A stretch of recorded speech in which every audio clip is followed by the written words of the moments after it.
And welcome back to Primetime News. Special welcome to viewers on TVJ International in the Cayman Islands and online at onespotmedia.com. Up first this evening, in a move to reshape the island's justice system, the lower house of Parliament this evening passed an amendment to the Criminal Justice Administration Bill.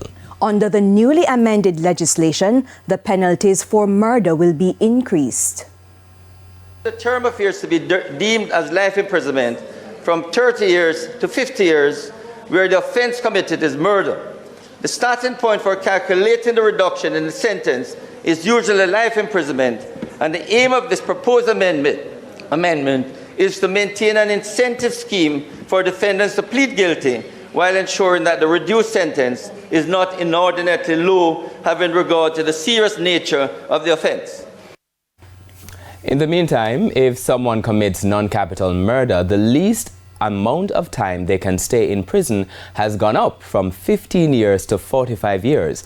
Now, for capital murder, the person must now spend at least 50 years in prison before they can even ask to be let out early. The government also changed the law for children who commit murder. If a child commits capital murder, they can be sent to prison for life or for at least 30 years. But they may ask for parole after 15 years. No, if a child commits non-capital murder, they can still be sent to prison for life or for a shorter time if the court thinks it's the right thing to do. Justice Minister Delroy Chuck says the amended law show how important life is and that people who hurt others must face serious punishment.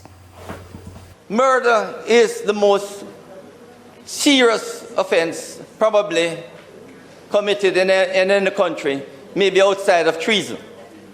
And Madam Speaker, this Parliament has to send the clear and unmistakable message to potential killers that life is sacrosanct, sacred, and when taken, the offender must be prepared and must know that they're going to spend a long time in prison.